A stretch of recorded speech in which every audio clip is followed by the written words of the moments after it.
Amados hermanos, nos volvemos a encontrar como todos los miércoles para estudiar juntos la palabra del Señor. Hoy día continuaremos con el capítulo 1 de la segunda carta del apóstol Pablo a los tesalonicenses. Recuerden que estamos estudiando las cartas paulinas durante este tiempo, tal vez no introduciéndonos demasiado en cada una de ellas, pero sí resaltando aquellas cosas que para nosotros tienen todavía una ayuda mucho mejor, mucho más tangible, mucho más plausible para nosotros en este tiempo. Así es que les invito a orar para luego entrar en el estudio de la palabra del Señor. Padre, en el nombre de Jesús, te ruego que tu Espíritu Santo pueda conducirnos, pueda guiarnos en esta tarde para que podamos estudiar tu palabra y que tu gracia sea sobre nosotros y que tu Espíritu nos dirija en todo lo que hemos de hacer. Te lo ruego en el nombre precioso de Jesús. Amén y amén. El apóstol Pablo ha estado hablando acerca de lo que significa la salutación, cómo Dios va a juzgar, cómo Dios va a hacer todas las cosas. Habla acerca de cómo la fe y el amor de los hermanos va creciendo de día en día. Y ahora dice, tanto así, tanto crece vuestro amor, tanto crece vuestra paciencia, tanto crece vuestra fe, y ahora le agrega este otro atributo, la paciencia, ¿no? Y dice, tanto es así que nosotros mismos nos sentimos orgullosos de vosotros en las iglesias de Dios, por vuestra paciencia y fe, en todas vuestras persecuciones y tribulaciones que soportáis.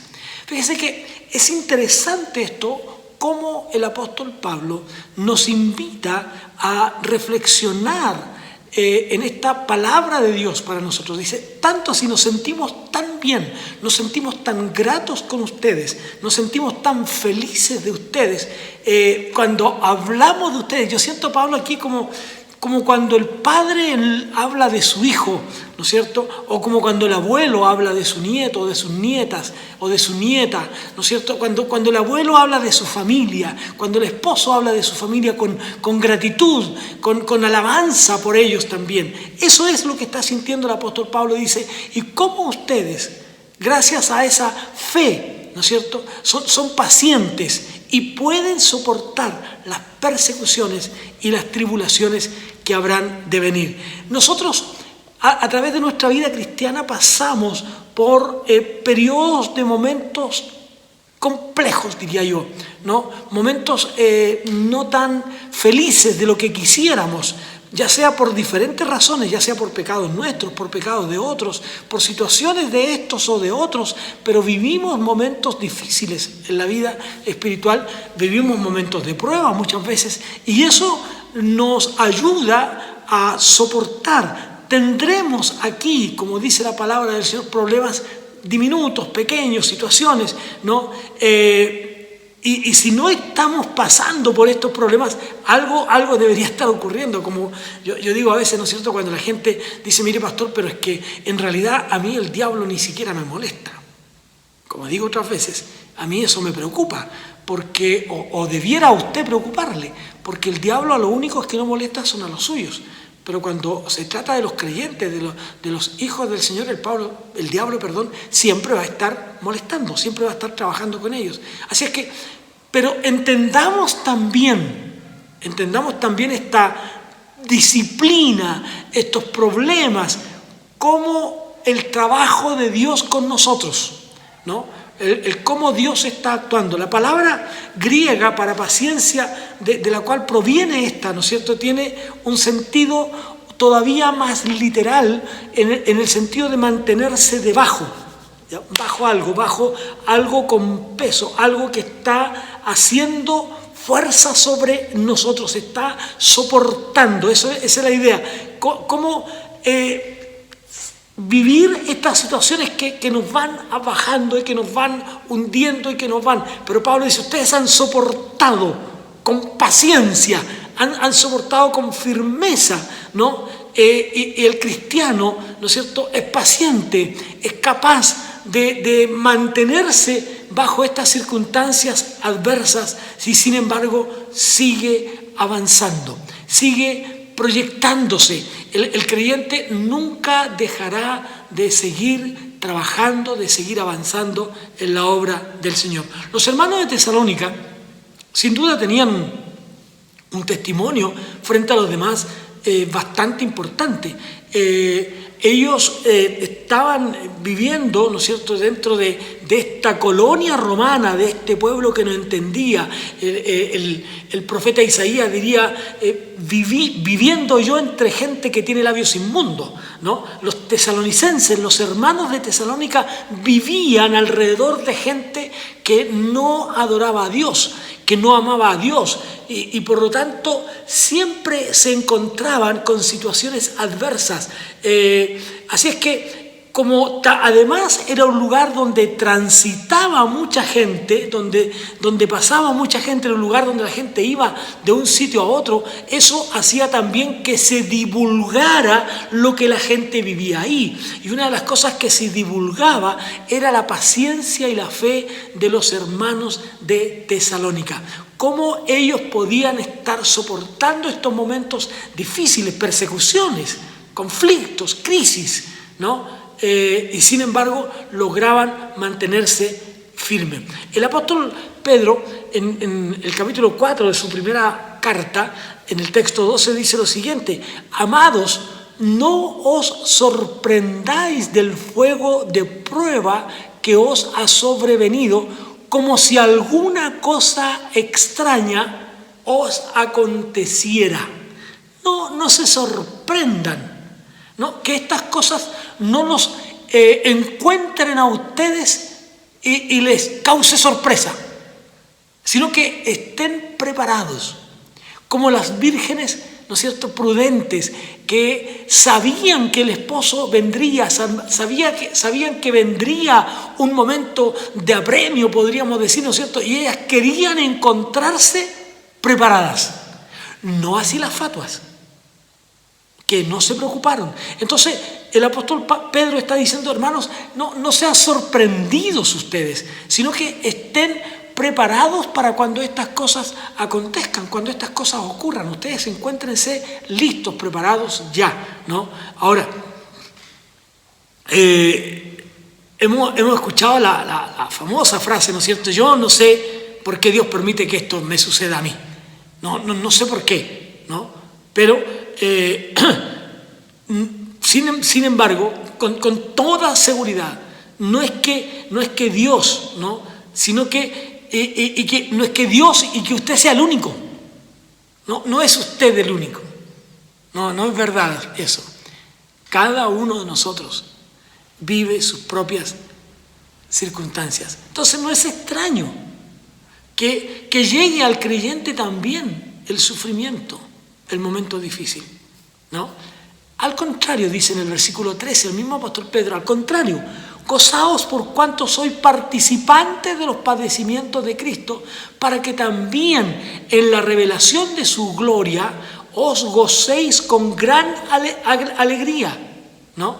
Así es que no sean sorprendidos, sino que gócense, ¿no? Gócense que en medio de esta tribulación ustedes sean considerados para padecer por causa del nombre de Cristo, ¿no? Pero como siempre apunto, ¿no es cierto?, siempre subrayo cuando nosotros sufrimos por causa de Cristo.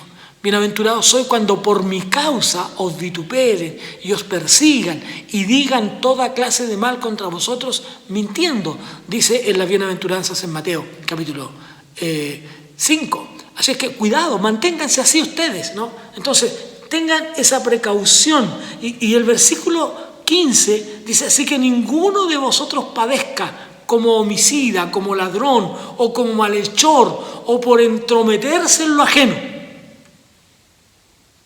Que el sufrimiento no sea causa de sus malas acciones. Entonces, cuando usted está padeciendo por algo, póngase a reflexionar. ¿Por qué estoy viviendo esto? Póngase a reflexionar, analice su vida, ore al Señor y dígale, Señor, ¿por qué estoy viviendo esto? ¿Por qué? ¿Qué es lo que está ocurriendo? ¿Por qué, Señor? Y cuando usted llegue a esta reflexión que nos dice el salmista, ¿no es cierto? Cuando el salmista nos apunta y nos invita a esta reflexión y dice, ve si hay en mí camino de perversidad, ve si hay en mí. Es decir, Dios, analízame, ¿no? Que yo pueda notar, que yo pueda ver. Examíname, oh Dios, dice el salmista, y conoce mi corazón. Pruébame y conoce mis pensamientos y ve si hay en mí camino de perversidad. Es decir, cuando usted hace esta reflexión, cuando usted se plantea esto frente al Señor, usted entonces va a llegar a la conclusión de si lo que está padeciendo es por causa de un pecado, que entonces bien merecido lo tendríamos, o si es por causa de la disciplina de Dios en alguna área de nuestra vida. Tenemos que hacer tenemos que preguntarnos estos dos elementos. Señor, ¿lo que estoy viviendo es por causa de un pecado que no he confesado? Si no lo recuerdo, podemos pedirle a Dios que nos lo revele. ¿Para qué? Para pedir perdón. O si la causa es porque Dios quiere disciplinarnos para enseñarnos algo, entonces tenemos que escuchar al Señor, ¿no? Entonces, no puede el creyente sufrir por causa de pecados, como dice acá, ¿no? Como por padecer por homicida, por ladrón, por malhechor, ¿no? Esa clase de sufrimiento no tiene ninguna relación con nuestra experiencia con Dios. Así es que eso no está, hermano, dentro de los propósitos que Dios tiene para nosotros y que produce paciencia. Lo que produce paciencia es la disciplina del Señor. Pablo y el apóstol dice, mientras ustedes, entendiendo el sentido literal de esta palabra, mientras ustedes están debajo y esto los aplasta, ustedes soportan esto entendiendo que es por la disciplina del Señor.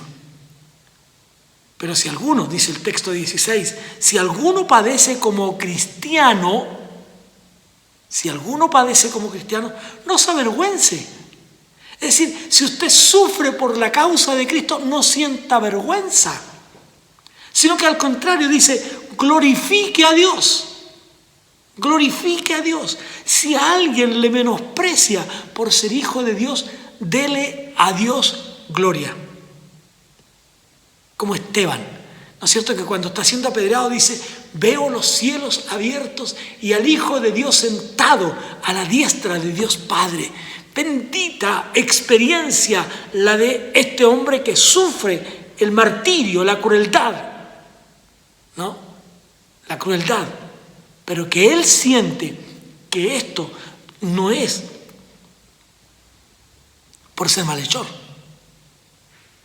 Esto es padecer por la causa de Cristo. Luego el texto de 5, sigamos, volvamos a nuestro texto, dice, esto es la demostración del justo juicio de Dios para que seáis tenidos por dignos del reino de Dios por el cual asimismo padecéis. Nuestro sufrimiento, nuestro padecimiento, nuestro estar debajo, soportando, no tiene relación con nuestra salvación. Pero de seguro nos está mostrando lo que será la eternidad, el cómo viviremos, ¿no es cierto? El sufrir aquí. Dice, si sufrimos aquí, reinaremos allá, ¿no? Si aquí sufrimos oprobio, si aquí sufrimos persecución, si aquí sufrimos enfermedades, allá viviremos en la eternidad con Dios donde no habrán, por lo tanto, podremos comprender a cabalidad lo que Dios ha hecho por nosotros. Ahora bien, pero a partir del versículo 8, donde comienza con el juicio de los malvados, ¿no? Nos preparan el texto 6 para esto. Y dice, es justo delante de Dios pagar con tribulación a los que os atribulan, ¿no? Cuando Dios actúa como juez, ¿no? Cuando Dios juzga, Él no puede ser injusto. No, al contrario, Él es justo. Por eso que el apóstol Pablo, cuando escribe a los romanos, en el capítulo 9, dice, él pregunta, ¿hay injusticia en Dios? ¿Es Dios injusto? Y él mismo se responde, de ninguna manera. Todo lo que Dios hace es justo, ¿no? Ante esta pregunta que él mismo se hace, ¿hay injusticia en Dios? ¿Dios es injusto? Y así como él se pregunta, él también responde, de ninguna manera. Dios no es así. Todo lo que Dios hace es justo. Por lo tanto, Él no puede equivocarse. Dios tiene un propósito. Y dice el salmista, Dios cumplirá su propósito en nosotros. Por lo tanto, ¿es justo que a veces suframos? Sí. No hay otra manera. Versículo 7. Mientras que a vosotros los que sois atribulados, daros reposo junto con nosotros, cuando se manifieste el Señor, ¿no? Desde el cielo con los ángeles y su poder. Bendito sea Dios. Bendito sea Dios.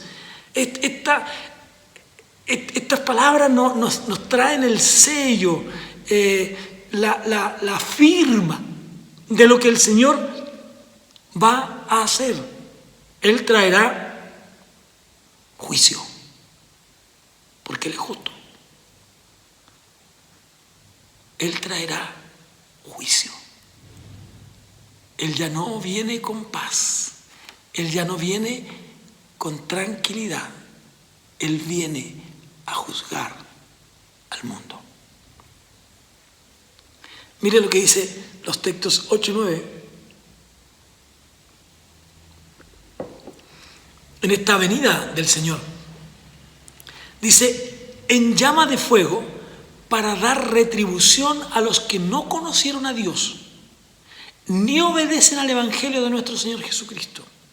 Estos sufrirán pena de eterna perdición, excluidos de la presencia del Señor y de la gloria de su poder. Fíjese que si nosotros analizamos con cuidado la palabra del Señor, realmente la palabra no nos enseña, no nos dice tantas cosas del cielo. Ahora, la pregunta que podríamos hacernos aquí es ¿por qué? ¿Por qué es que la palabra no nos habla tanto del cielo? Lo hace en el libro de Apocalipsis, nos dice que sus calles son de oro, que sus muros son de jaspe, de cristal, etcétera, etcétera. Pero no hay tanta literatura cristiana, tanto en el Nuevo como en el Antiguo Testamento, que nos hablen acerca del cielo. ¿Por qué? Podríamos simplemente decir que es tan hermoso aquel lugar. Es tan extraordinariamente hermoso que si se nos describiera como es, no podríamos entenderlo. No tendríamos, nuestra mente es tan finita que no alcanza a comprender lo que el Señor está preparando para nosotros. Es lo que dijo Jesús: yo voy a preparar lugar para vosotros, para que donde yo esté, ustedes también estén. Bendita palabra de Dios. Bendita palabra de Dios.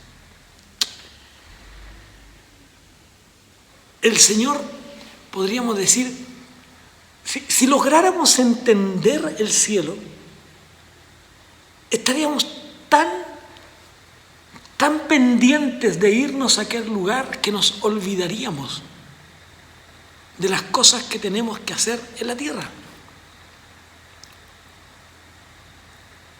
Fíjese que en este tiempo,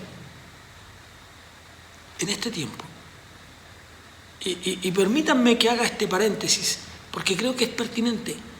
Nosotros, como cristianos, en nuestro país estamos a puertas de una elección presidencial. Lo dije hace algunos días en los devocionales.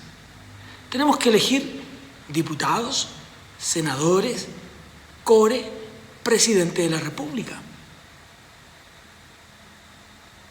Y lo más probable es que la gran mayoría de nosotros no entendamos por qué debemos votar por tal o cual persona.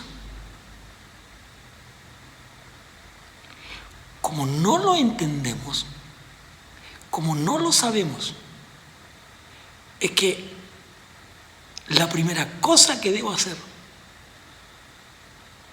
es orar a Dios.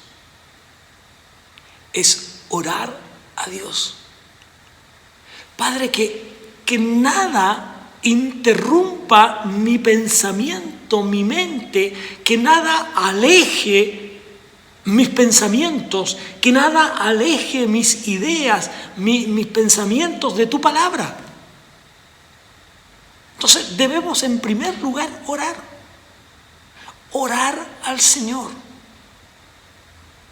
Hermanos, tenemos tan poco tiempo. Nos quedan solo algunas semanas. Y tenemos que dedicar tiempo a la oración, porque esto es demasiado importante para Chile, para nuestra nación. Orar al Señor. En segundo lugar, creo que es importante informarnos. ¿Por qué el candidato A? ¿Por qué el candidato B? ¿O la candidata B? ¿O el candidato C? ¿O el candidato D? E, F, G, H, J, qué sé yo, cuántos hay? ¿Por qué? ¿Por qué tengo que votar por este hombre ¿O por qué tengo que votar por esta mujer? ¿O por qué tengo que votar por este personaje o por este otro? Tengo que informarme. No puede ser de otra manera. Hermanos, estamos aquí, somos parte de este mundo y tenemos la obligación de hacer las cosas bien. En tercer lugar,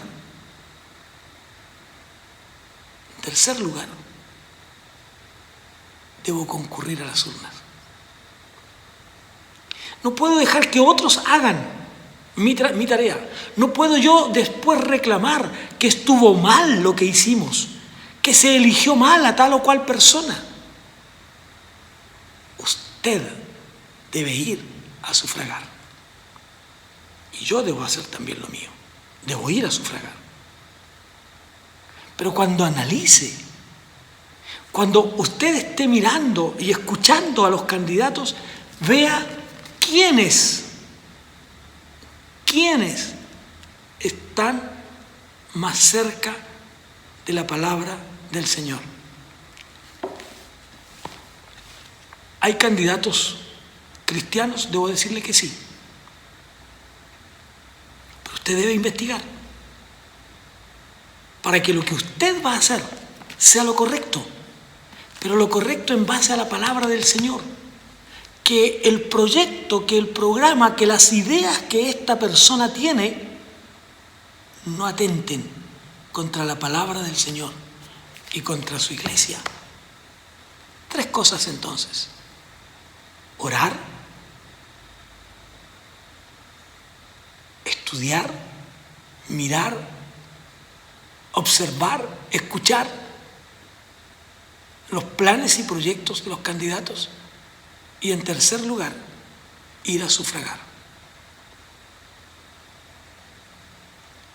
Porque vendrán tiempos difíciles. Entonces, el Señor quiere que nosotros andemos en esta vida. Estamos aquí en esta tierra.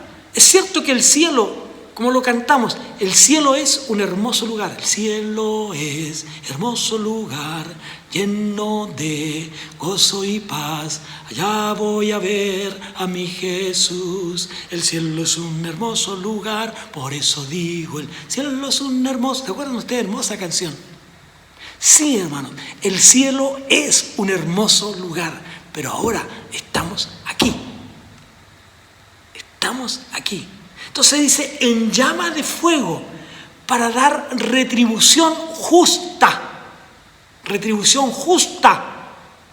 a los que no conocieron a Dios, ni obedecen al Evangelio de nuestro Señor Jesucristo. La retribución que recibirán será justa, porque Dios es justo, ¿no?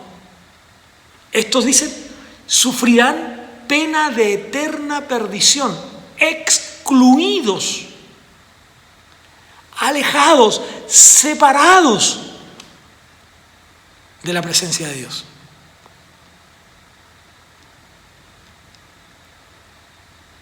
¿Se acuerdan?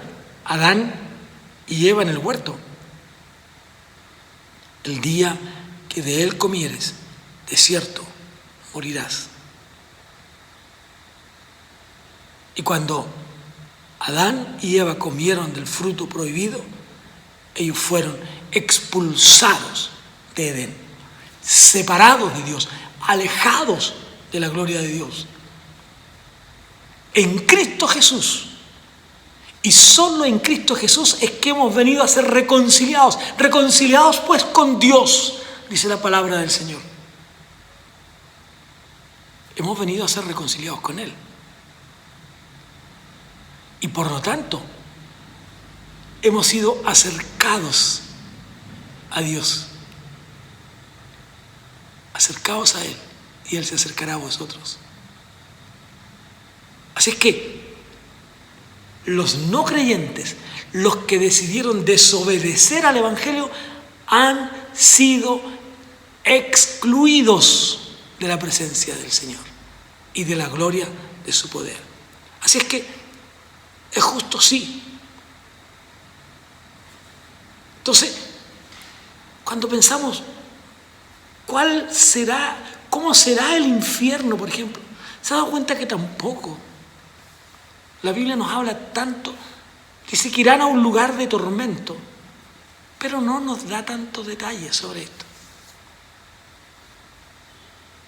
Será tan terrible, amados hermanos, tan terrible.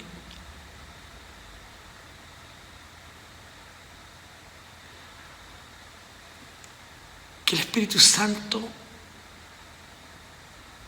nos permite no ver todo aquello. ¿Sabe qué? Cuando uno observa el mundo que nos rodea hoy, nos damos cuenta que es un mundo tan tremendamente malvado. Hace unos días, ustedes recordarán en las noticias, unos hombres en moto se bajaron de sus motos para golpear a un hombre de un auto con su familia. Lo golpeaban con sus cascos, lo golpeaban con sus puños hacia adentro, hicieron pedazos los vidrios del auto. Tanta crueldad.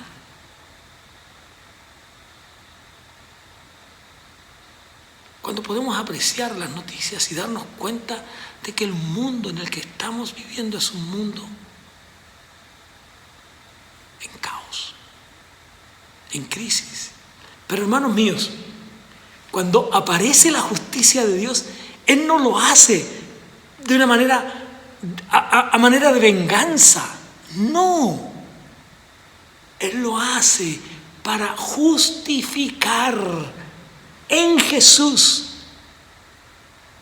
a los que estaban perdidos.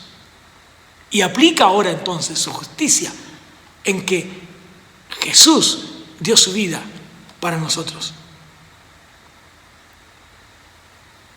Entonces, en llama de fuego para dar retribución a los que no conocieron a Dios ni obedecen al Evangelio. Estos sufrirán eterna perdición, estarán excluidos. Pero hoy día la gente no cree, dice no, que el cielo no existe, el infierno no existe. Hermanos, sí existe, sí es una realidad. Tenemos que enfrentarnos a esa realidad. Vamos a avanzar un poco más rápido. Dice, cuando venga en aquel día para ser glorificado en sus santos y ser admirados en todos los que creyeron. Y vosotros habéis creído en nuestro testimonio. Pablo dice, amados hermanos de Tesalónica, el Señor traerá juicio, pero justificará a los creyentes, a los hijos de Dios, justificará a los que han puesto su confianza en Él. Y ustedes, tesalonicenses, lo hicieron. Y ustedes, hermanos míos de la Segunda Iglesia Bautista, y usted que me ve y que me escucha en otros lugares, a usted también, si se arrepiente a Jesucristo y le entrega su vida a Él, tenga por seguro que usted será justificado en Cristo e irá a la gloria eterna preparada para los que en Él confían. Entonces, esto es parte de lo que nosotros vivimos y viviremos cada día. Ahora bien, veamos lo que nos dice la Biblia. Por cierto que somos conscientes que, como dije, estamos viviendo en un mundo que no es nuestro. Soy peregrino aquí. En tierra extraña estoy. Soy peregrino. Estamos peregrinando, pero vamos camino a la eternidad con Dios. Veamos ahora el texto número 10 de nuestro estudio de hoy. Y dice lo siguiente, ¿no? Dice, cuando venga en aquel día para ser glorificado en sus santos y ser admirados en todos los que creyeron. Y vosotros habéis creído en nuestro testimonio. Fíjese que, primero hagámonos la siguiente pregunta. Hagámonos esta pregunta. ¿Quiénes son los que están perdidos?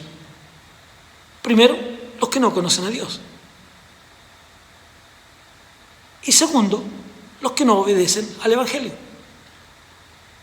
Conocer tiene aquí el sentido de una relación íntima con Dios.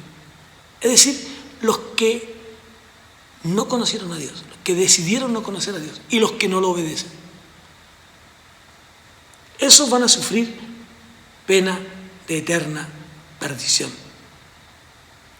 Pero nosotros, dice, la venida del Señor justificará. Cuando el juicio de Dios venga, justificará a los creyentes que depositaron en Cristo su confianza, a los que creyeron en Él, a los que miraron a la cruz del Calvario, esa cruz que está detrás mío, pusieron sus ojos en Él y dijeron: Señor, creo que Jesucristo es el Señor, creo que Él vino para traer libertad, creo que Él puede perdonar mis pecados. Entonces, el Salvador, el Señor, el Cristo, traerá honra y gloria. Bendito sea Dios por esto. Versículos 11 y 12 dice: por esta razón,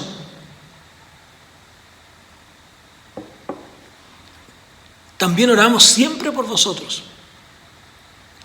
para que Dios, nuestro Dios, os tenga por dignos de su llamamiento y cumpla todo propósito de bondad y toda obra de fe con su poder. Así, el nombre de nuestro Señor Jesucristo será glorificado en vosotros y vosotros en Él, por la gracia de nuestro Dios y del Señor Jesucristo. Dice, el Señor Jesucristo, el nombre de nuestro Señor Jesucristo será glorificado en ustedes.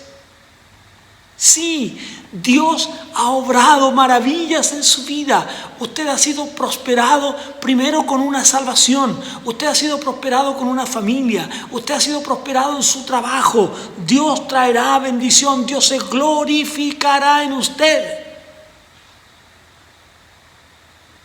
Y también Él le dará sabiduría para prosperar en la búsqueda de una relación mayoritaria con el Señor y relacionarnos con Él.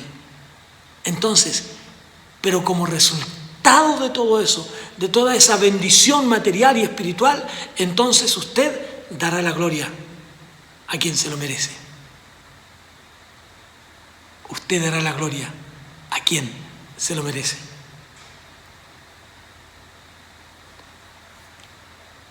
Es impresionante cuando un creyente está pasando por un momento difícil de salud,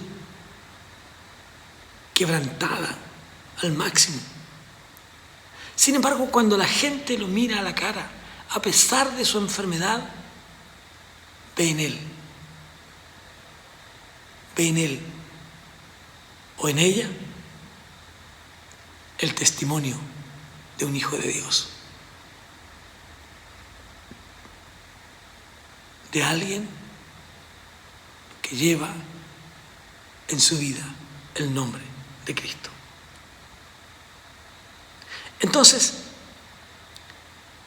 obviamente que nosotros decimos como el apóstol Pablo, ¿no? En el texto 12, que el nombre de Jesucristo fue glorificado. Cuando miramos la vida de aquellos hermanos de la iglesia del primer siglo, sin duda que vemos en ellos, cuando leemos de ellos en el Nuevo Testamento, en la palabra de Dios, cuando leemos en la Biblia la historia bíblica de cada uno de ellos, cuando vemos sus vidas, cuando vemos el martirio de ellos, sin duda que vemos en ellos el testimonio maravilloso, radiante, glorioso de Jesucristo en sus vidas. Así es que, sí, hermanos, porque cuando alguien está viviendo tal vez un momento de enfermedad, o cuando alguien está pasando hambre o en la cárcel por causa del Evangelio, entonces nos damos cuenta que la vida de esos hombres dan testimonio del Evangelio de Jesucristo, como Pablo y Silas, Silvano, como lo llama aquí en Tesalonicense. estaban encarcelados, y sin embargo dice que ellos, en medio de ese oprobio, en medio de esa tortura física que significaba estar en esa cárcel, ellos cantaban a Dios.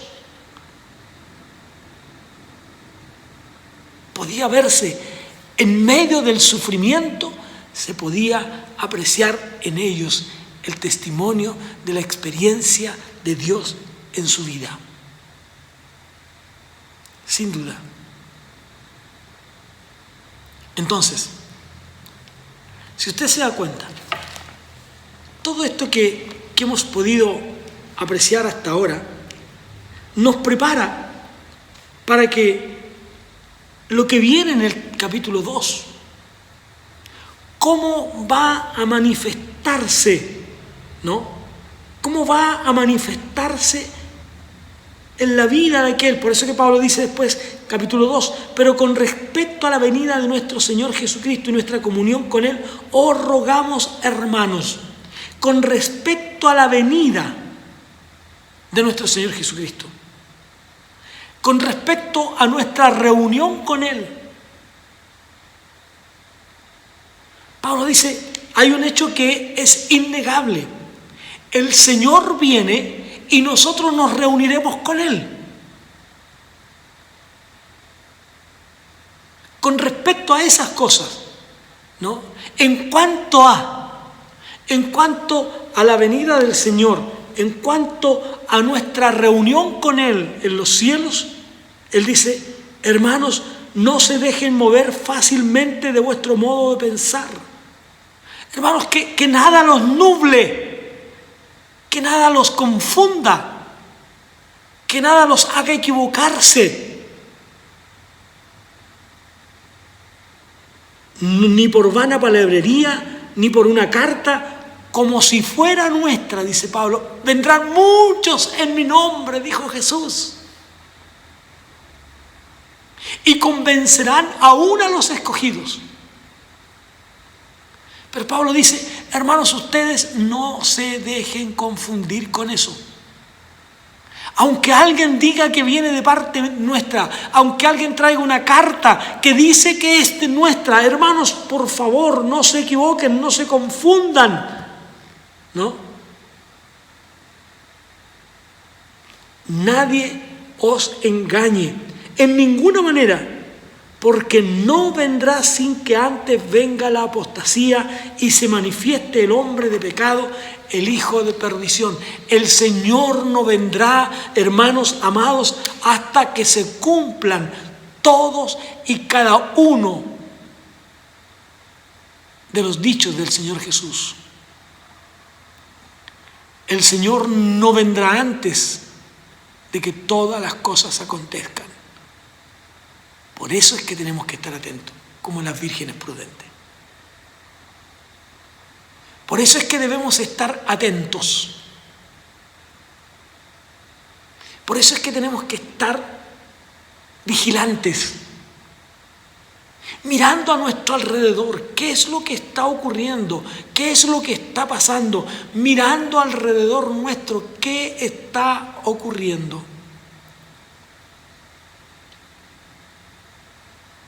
Pero que nadie los engañe. Fíjese que el apóstol Pablo, cuando escribe a los hermanos de Gálatas, quiero compartir con ustedes el texto de Gálatas. Ahí en el capítulo 3, el apóstol Pablo hace un llamado de atención muy fuerte a los hermanos de Galacia, ¿no? Estos hermanos que habían comenzado una relación con el Señor. Estos hermanos que habían comenzado un diálogo con el Señor.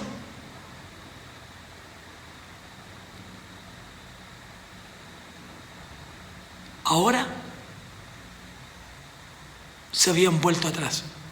Y dice lo siguiente: oh Gálatas insensatos, ¿quién os fascinó para no obedecer a la verdad? ¿Quién les compartió una historia tan fascinante que logró desviar su fe en Jesucristo que logró perturbar su entendimiento y alejarlos de la verdad. ¿Quién? Por eso entonces es que el apóstol Pablo les dice a los hermanos: nadie los engañe en ninguna manera, porque no vendrá sin que antes venga la apostasía y se manifieste el hombre de pecado, el hijo de perdición. La próxima semana vamos a volver a retomar en este texto, Segunda de Tesalonicenses, capítulo 2, versículo 3.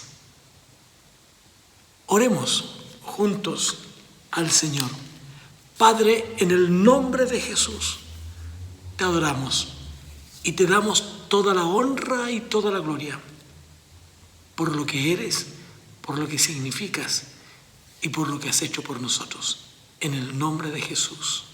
Amén. Que Dios les bendiga y nos volvemos a encontrar el próximo día miércoles a las 20 horas por este mismo canal en YouTube. Que la gracia y el amor de Dios sea sobre ustedes. Dios les bendiga.